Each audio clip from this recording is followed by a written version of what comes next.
My name is Nasri. My name is Nasri. My batch number is E2. And my topic for today is the rise of nationalism in global politics. So, nationalism is a feeling. Nationalism is a foster of feelings that favors a sense for our own country and its belief and its heritage. So, its rise in politics can lead to togetherness in the people of that particular nation, which could reduce conflicts and avoid conflicts between the people of that nation, and we get the chance to make our stand as a nation in the global positions.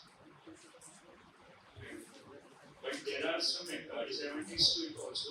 That on global stage, when we are putting our points, then we can hurt someone's sentiments through it, and some which could lead this disturbances in peace treaty with other countries and can cause wars or rules that can in some way harm our country.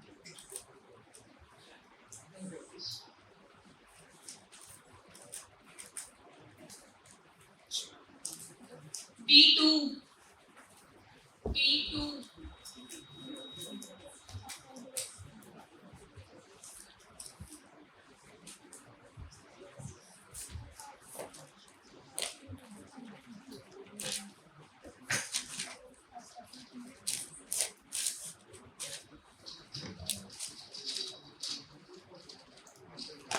Good afternoon, everyone. My topic is AI, opportunities and risks. As we have seen that AI, that means artificial intelligence, that has a capability to mimic human intelligence and human thinking.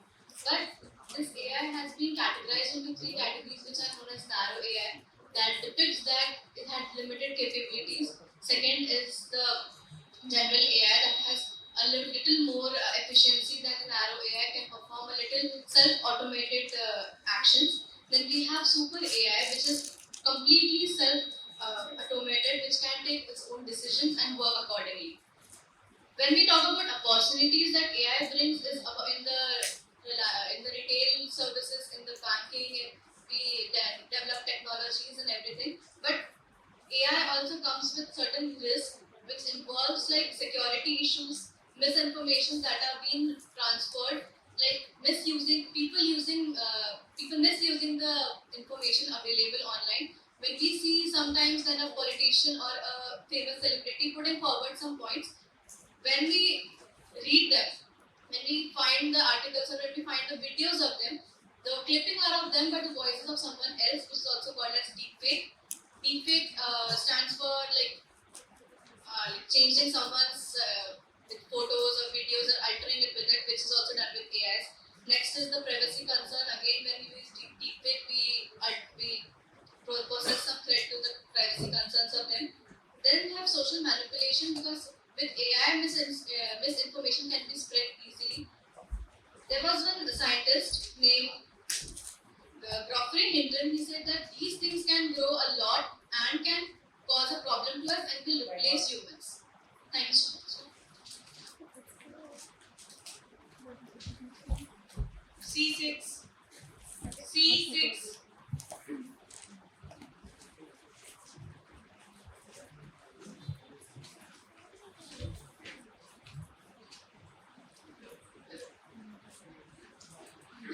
A very good evening to one and all. I am Sanjana Bhaliram and my type is C6. So, we all are aware about India's phenomenal contribution and work that India has presented in the successful execution of G20 summit, which was held in New Delhi. The theme of G20 that India kept was Vasudhaiva Kutumbakam, which itself means a friend to the world, a friend to all the nations in the world. India has always been a peaceful nation. It has always welcomed different countries with a warm hug. A very good example of it can be the inclusion of African Union in G20, which was done by India. With this action, India got the title of being called as a Vishwamitra by the nation. It was a proud moment for India. India has always been a peaceful nation, as it has never given any strong opinions or any strong support to any nation in any war. Also, the countries who enslaved India has always targeted India's culture, traditions, yoga and Ayurveda, but India has always kept itself strong and recovered its values and come up as a peaceful nation. India has never led a war on any nation by itself. All these points are very well justify India as being a Vishwamitra, as it has always welcomed the traditions and cultures of other nations, as well as it has really fostered the traditions of India as well. Also, being a Vishwamitra of India does not just say that India is a very welcoming to every nation who is even not good to India. It means that India is open and welcoming to other nations, but when it's important, India can also take a stand for itself. The examples can be the Uri attack as well, which justifies that India can take stand for itself when it's necessary. Thank you very much. C1.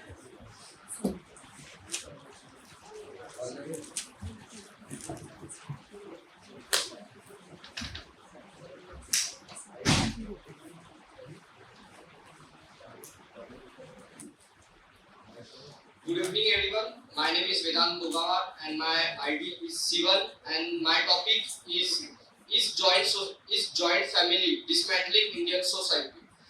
So we need to consider 3 points in this. First is what is joint family and how it can dismantle Indian society. So there are 3 types of things. One is clan, second is joint family and third is a nuclear family.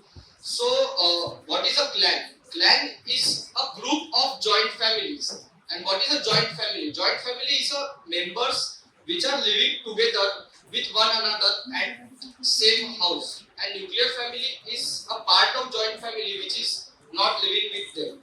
So is joint family dismantling Indian society? I feel that it is giving a boost to the Indian society.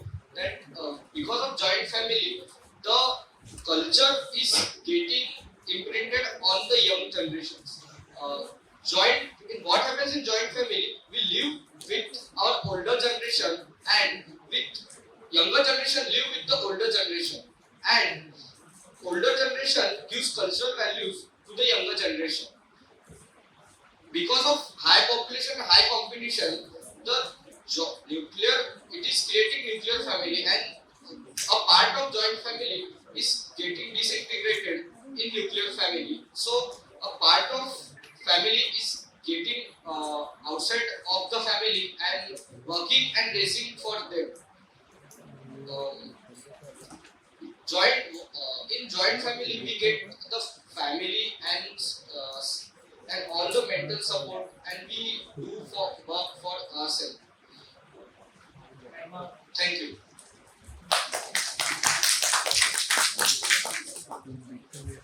E3. E3.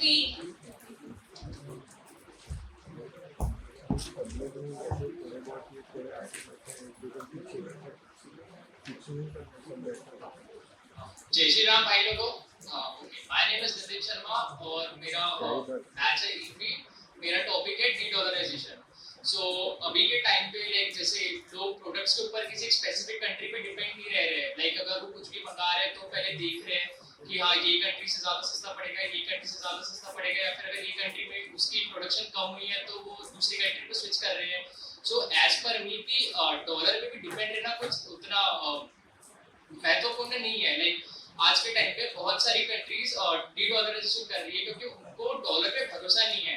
And अभी के time पे जैसे Russia ने Ukraine के ऊपर war का ऐलान करा था, तो अमेरिका और बाकी कंट्रीज ने डॉलर से उनको बैन कर दिया था। लाइक आप डॉलर में ट्रेड नहीं कर सकते हो। सो लाइक उस वजह से बहुत सारी कंट्रीज अभी डर रही है डॉलर में ट्रेड करने के लिए, क्योंकि वो वाजिब भी है ना। अगर आपके साथ इन फ्यूचर में होता है तो आपकी करेंसी और आपकी इकोनॉमी में इतना गंदा डाउनफॉल आएगा कि आप कुछ कर ही नहीं सकते ना।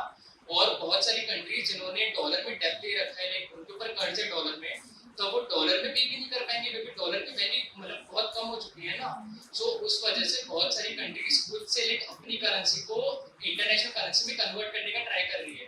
जैसे चाइना और इंडिया ने भी स्टेप अप लिया है। लाइक चाइना युआन में ट्रेड कर रहा है इंटरनेशनल, इनफैक्ट वो ओनली 70% रेट्स अभी Q1 में कर रहे हैं। इंडिया भी इसमें पीछे नहीं है, उन्होंने भी रुपए और यूपीआई को बहुत बड़ा चढ़ा के प्रमोट करा है और अभी के टाइम पे इंडिया भी एक इंटरनेशनल करेंसी बनने जा रही है, बट ये इतना जल्दी नहीं होगा, बट धीरे धीरे करते करते हो जाएगा।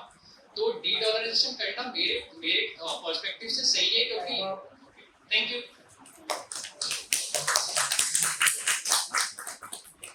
E5.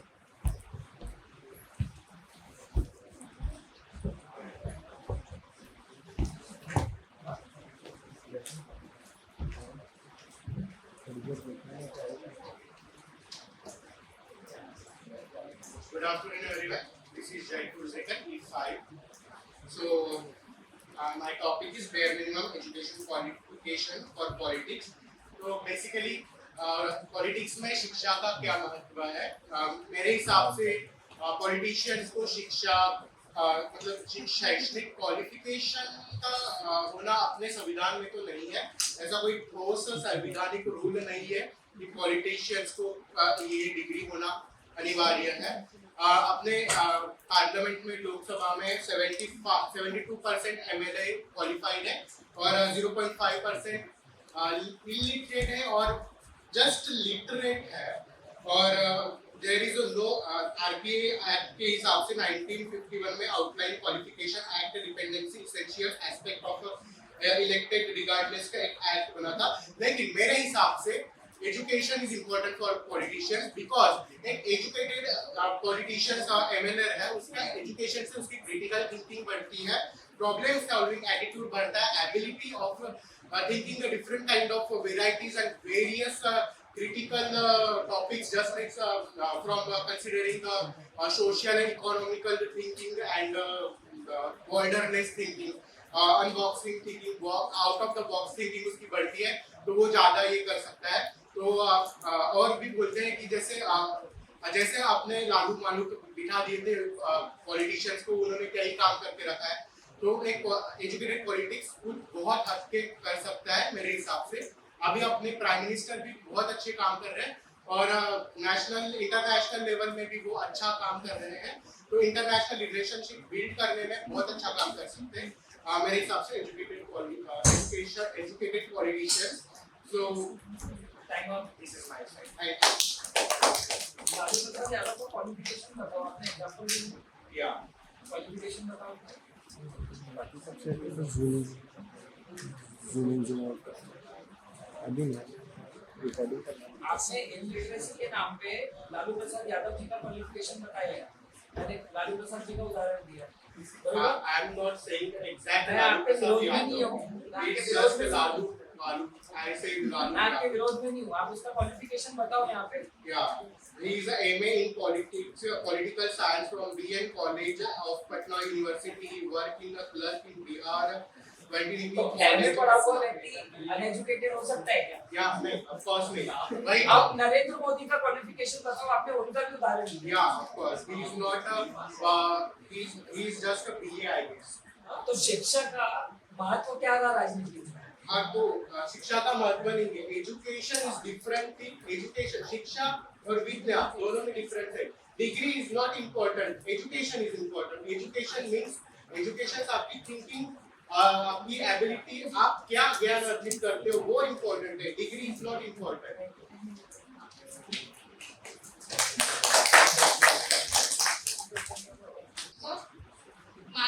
Marginalized communities without permission. This is known as cultural appropriation. Cultural appropriation का एक example है Selena Gomez.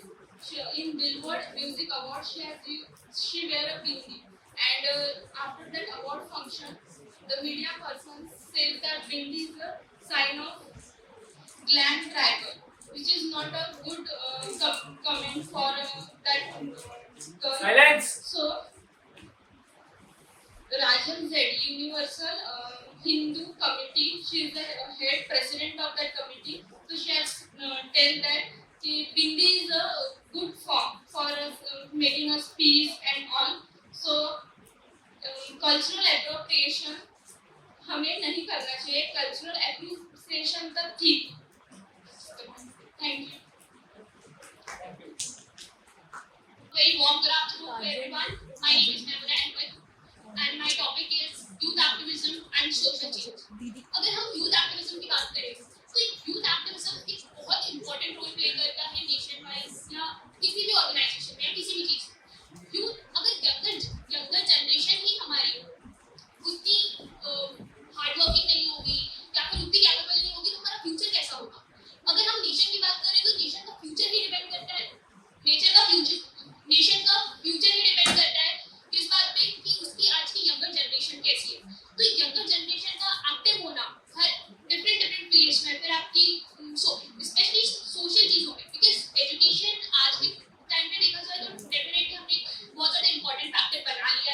एंड हर कोई इस पे वर्क कर रहा है, बट सिर्फ एजुकेशन टेक्निकल फैक्टर में सिर्फ इसलिए इम्पोर्टेंट नहीं होता। बट देन अगर हम बात करें कि सोशल चेंजेस, जैसे जो हम सोशल प्रॉब्लम्स फेस करते हैं कंट्री वाइज या फिर ग्लोबली, तो उन सब में भी हमारी यंगर जनरेशन का एक बहुत बड़ा पार्ट होता है। तो जब हम यंगर जनरेशन की बात करते हैं, तो जैसे कि प्रॉब्लम्स हो गई क्लाइमेट चेंज, मतलब क्लाइमेटिक कंडीशंस जो हम फेस कर रहे हैं, वो सब के लिए भी हम कैसे यंगर जनरेशन जो है वो एक डेफिनेटली गुड उसके ऊपर सॉल्यूशंस निकाल सकती है। अब मेरे हिसाब से यंगर जनरेशन को सबसे ज़्यादा इस बात पे फोकस करनी चाहिए कि they should not focus on their problems, they should focus on the solutions so that they will be having more opportunities in their life. And यहीं पे मैं अपनी बात को खत्म करूंगी दो लाइन कह के, अपने कर्म ऐसे रखो कि वक्त तुम्हें आजमा ना सके, अपने हौसले इस कदर बुलंद रखो कि तुम वक्त को आजमाने लगो। Thank you. Afternoon, guys. My name is Sarvesh Range and my ID is G2. My topic is making a alliance for a political agenda is beneficial or not. For me, political alliance means many parties coming together to achieve a desired goal or objective to make a government.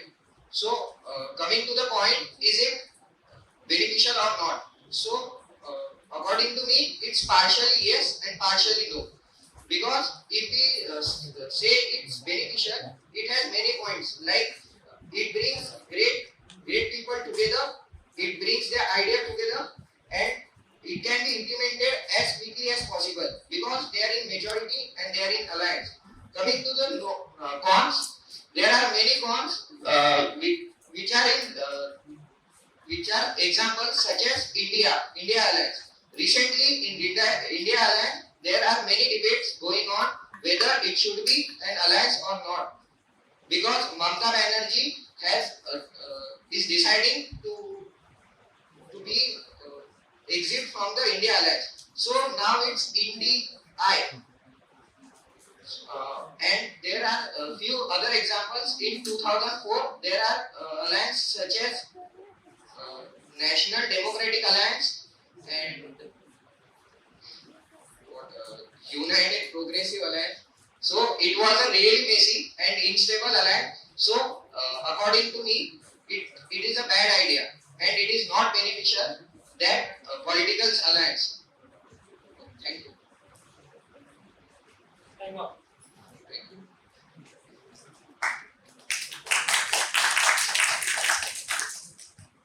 F1.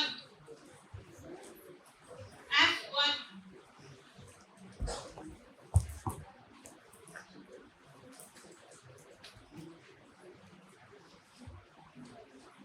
Hello everyone, my name is Isha Thakur, my bachelor is F1, and today I'm here to speak about the rise in right and left wing institutions. The right and left wing politics is basically a socialite phenomenon, which the right wing and left wing are kind of opposite ideologies. Right wing mostly focuses on traditional values, while the left wing goes for more political and government intervention and more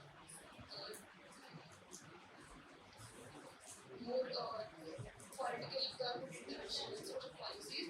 The right wing basically the rise in right wing and left wing policies extremists believe that the best outcome is achieved through people's opinions and people's beliefs, and the left wing mostly focuses on the politics of the people's opinion. The right wing and the left wing, the rise in right wing and left wing extremism is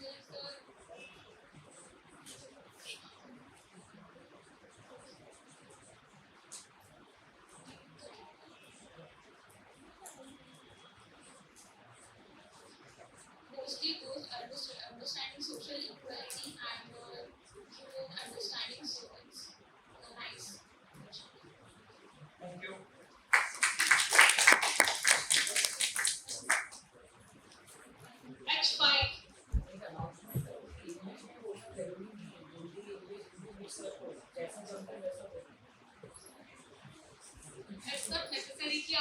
English में बात करना है, आप जो language में comfortable हो उसमें बात करना। H5.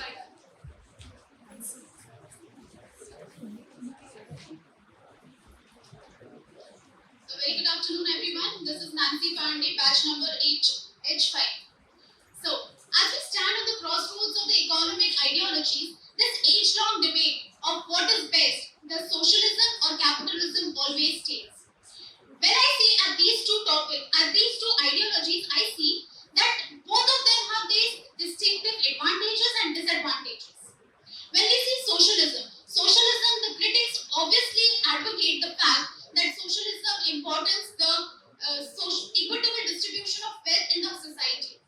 As well as we see the countries like Sweden, Denmark, these societies have things that they have a high standard of living because these societies have high taxation rates. The socialism societies have high taxation rates because the countries allocate some amount of their GDPs to the healthcare services, to the social services offered. On the other hand, we have capitalism. Now, capitalism is when we have individual entrepreneurship and dynamic market rate. We have countries like US and Singapore which show economic growth, which show rapid tech advancements, but they have economic disparities in their society because these societies, the capitalist societies, they do boast about high per capita income, but they do not tend to provide proper healthcare services, proper social services. Now, as we contemplate these ideologies, we find out that successful countries often tend to have a mix of both of these ideologies. Like, for example, we have Australia and Germany. Now, these ideologies are not bad in themselves. We need to figure out if we have to find proper tech advancements, proper economic disparities. Thank you so much.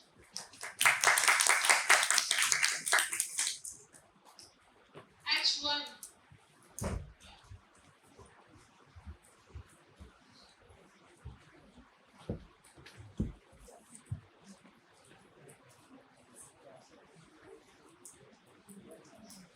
Good evening, everyone. My name is Durgesh Pawar, and my batch number is H1. Impact of political polarization on foreign relations. In fact, this impact leads to various diplomatic efforts. When this happens, political factions within a country is deeply divided. When we can clearly see the policies changes of government. अगर हमें देखना ही है तो पाकिस्तान को देख लीजिए. इमरान खान का जब टर्म था तब वो प्रो चाइना और प्रो रशिया थे. उनके वक्त CBC प्रोजेक्ट जो कि $80 बिलियन का एक मेगा प्रोजेक्ट था वो चल रहा था. लेकिन क्या हुआ, यूएस को अच्छा नहीं लगा कि मेरा एक स्टेट हुआ करता था आउटसाइड ओवरसीज, मेरा एक स्टेट हुआ करता था मॉडर्न स्टेट पाकिस्तान जो मेरे हिसाब से चलता था. तो what did USA do using CIA it and Imran Khan's political party and set a Shahbaz Sharif political party, okay, which end up holding the CPC project. But India is more commonly non-aligned movement, more commonly works on non-aligned movement. On the other hand, polarization बहुत important है हमारे global stability के लिए. जैसे हमारे जो maritime जो trade होते हैं, जैसे स्वेज कैनाल में 12% होता है, स्ट्रेट ऑफ मलाक्का में 60% ऑफ मैरीटाइम ट्रेड होता है, पनामा कैनाल में 5% होता है. तो इसकी वजह से क्या होता है, अगर छोटी सी भी कंट्री आके बोल दे कि नहीं हम यहाँ से अभी कोई भी शिप जाने नहीं देंगे, तो there will be huge impact on inflation as well as world trade. बहुत ज़्यादा impact होगा. जैसे last time हुआ भी था स्वेज कैनाल में शिप्स अटकने की वजह से 0.2% within a day world trade was impacted. But the world after World War II was bipolar, USA and USSR. The world after 1991 was unipolar, and now it is getting multipolar. Thank you so much.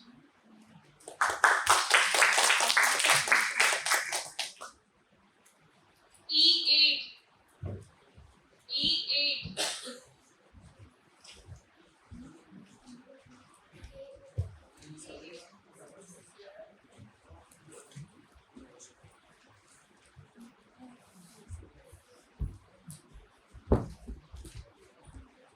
मेरा topic है can literature shape society well. तो मैं मेरा introduction भी इसी के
से आई और म से माँ बताना या फिर इनका महत्व बताना, ये सब लिटरेचर ही करता है।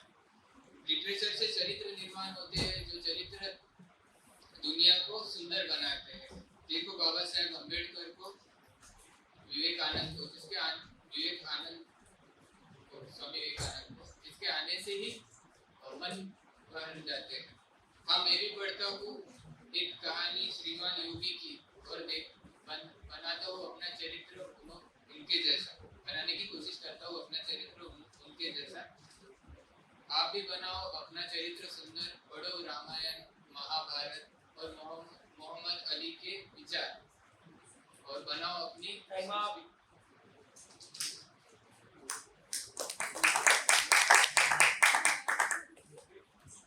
K8.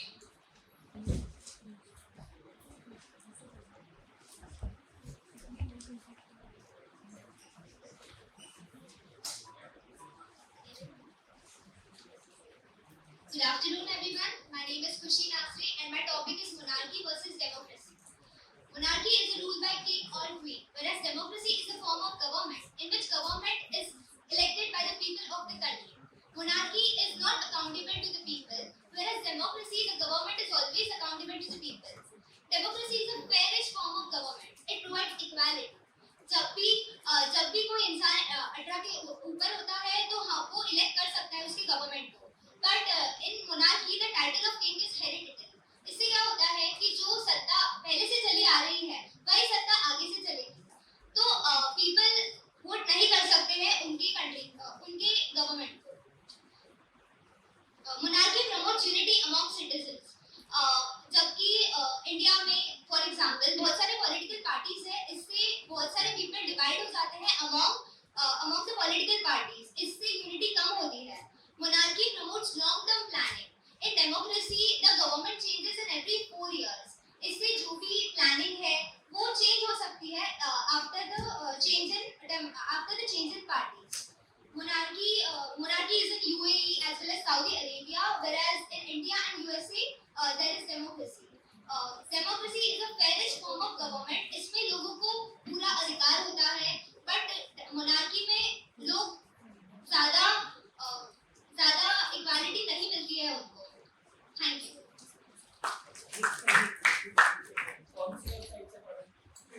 K2.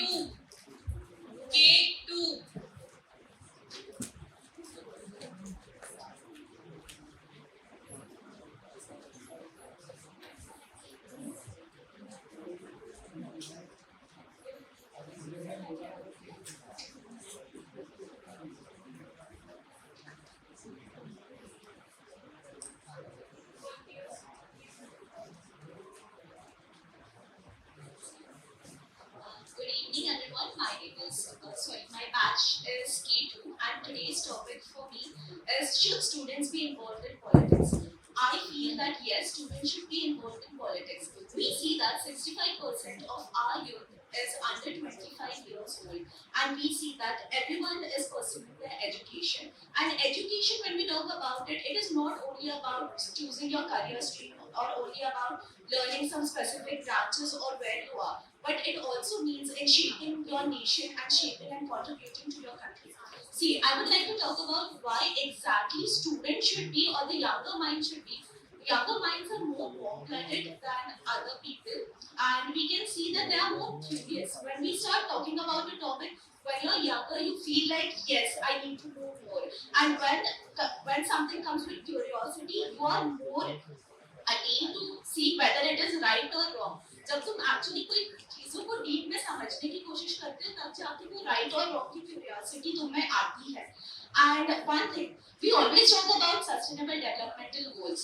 G20 में भी आता है. What is sustainability? It is कि हमारी needs पूरी करते हुए हमारे future की needs भी पूरी होनी चाहिए. So who is the future? It is we the future. अब जो government काम कर रही है, it is for the people who are a bit older than us, but उसके बाद हमारे लिए ही काम करेगी. और जब तक हम उसमें अपना say नहीं रखेंगे, how do you think it will work? See, when we want to create, when we see the constitution, by the constitution, that it is of the people, by the people and for the people, we are those people, and the youth should be involved in these politics. and these also inculcates leadership qualities. And thank you. उनके पहले जो आया था उनका ID क्या था? K3.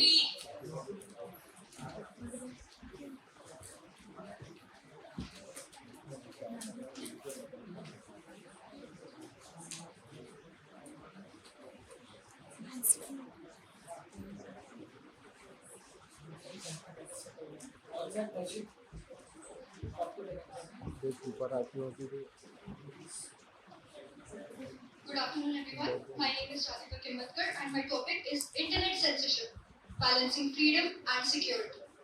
Internet censorship is the legal control or suppression of what can be published, viewed, or accessed on the Internet. But wouldn't systematic suppression of certain ideas lead to infringement of civil liberties? And liberty is an essential right. In fact, it is so essential that the Constitution of India recognizes it as one of the 6 fundamental rights. Allowing people freedom of expression promotes creativity, it fosters innovation, it allows diverse perspectives to flourish and allows for people to challenge existing preconceptions and notions. It allows everyone to have a say on any topic in the world. But even allowing everyone a say in every single topic is a bad idea, because certain bad elements of society can use this extensive outreach of the internet to spread bad, harmful ideas or hate speech.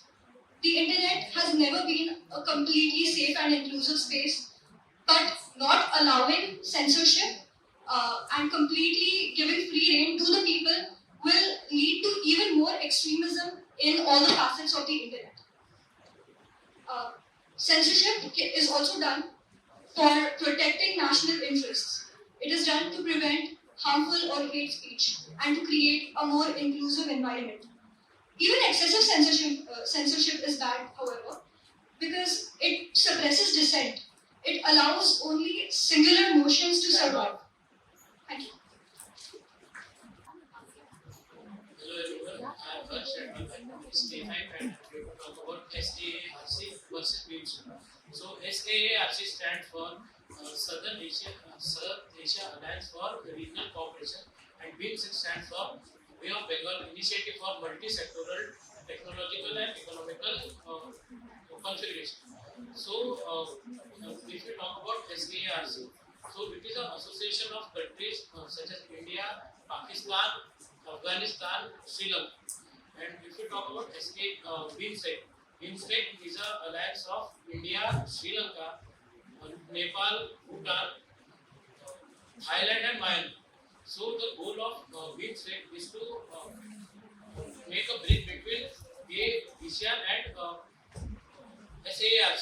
ASEAN stands for Association of South Asian Countries, which includes South Korea, Thailand, Myanmar, and many other countries. So BIMSTEC is a gateway to make a complete alliance between South Asian countries. The goal of SAARC is to make welfare for the people and bring technological advancement for the people. And the idea of BIMSTEC is to make a political cooperation between the countries and to make the country prosper the countries. Then in the BIMSTEC there will be no political or economical influence of the other countries on any other country, which gives country freedom to govern themselves. Like USA interferes in Middle East Asia and which creates war and many such things. So the idea of the BIMSTEC is to convert the whole Asia together and form a multi-country alliance and policies on many new things.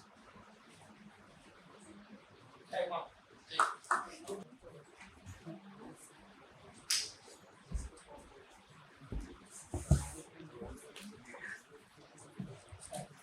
A very good afternoon to everyone. My name is Krutha Raut, my batch number is K4, and my topic is influence of music on society. Now let us understand about the present. तो presently music help कर रहा है depression के लिए, overcome करने के लिए stress. तो आजकल music mood relief करता है जिससे स्ट्रेस और डिप्रेशन को ओवरकम कर सकते हैं. But if we look at the past, so you all know about powada.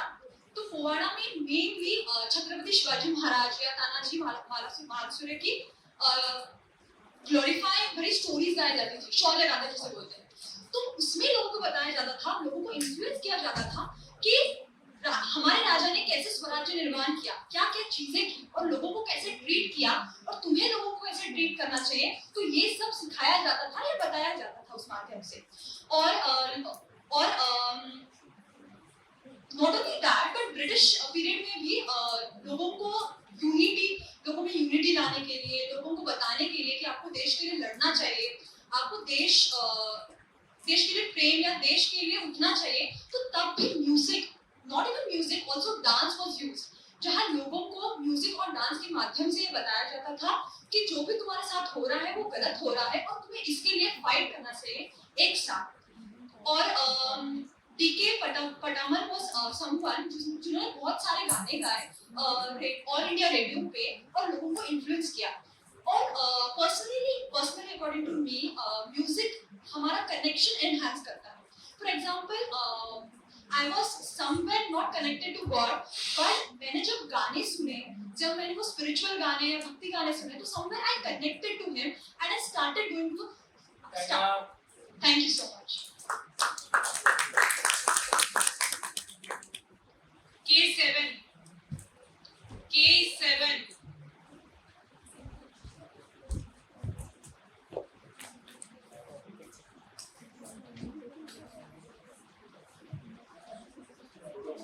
Good afternoon, one and all present here. So today, my name is Om Rawale. I am going to present on the topic Pariksha पे चर्चा, initiative driven by Modi ji, helpful for students or not. तो basically हमें इस नतीजे में पहुंचना है कि परीक्षा पे चर्चा जो इनिशिएटिव मोदी जी ने शुरू किया है वो छात्रों के लिए सफल हेल्पफुल है या नहीं. तो First of all, we should know what is परीक्षा पे चर्चा. परीक्षा पे चर्चा एक एनुअल इवेंट है जो देश के प्रधानमंत्री माननीय नरेंद्र मोदी जी ने 2018 से जिसकी शुरुआत की है, जिसके तहत वो हर साल देश भर के सारे स्टूडेंट से मिलते हैं 6 to 12 क्लास के. वो उनके पेरेंट्स और टीचर्स को भी बुलाते हैं. ये कार्यक्रम दिल्ली में होता है भारत मंडपम में, जहाँ गवर्नमेंट ये ट्राई करती है कि from the organisation onward student should be involve in that. तो एंकरिंग भी स्टूडेंट से ही करवाई जाती है. यहाँ पर पीएम बच्चों को ये मैसेज प्रोवाइड करते हैं कि एंट्रेंस एग्जाम्स हो गए, बोर्ड एग्जाम्स हो गए, आप स्ट्रेसफुली या बिना टेंशन लिए कैसे दिए जाए. And I think it is successful initiative. जब आज के समय में भारत के पॉपुलेशन में 50% जो पॉपुलेशन है 25 के अंडर है, so they are seeking one and the other educational courses. तो अगर हमें ऐसी सरकार मिली है जो विद्यार्थियों पर ध्यान दे रही है और उनकी मदद करना चाहती है, तो इसमें बुरा क्या है. So I find this initiative a successful one. Thank you.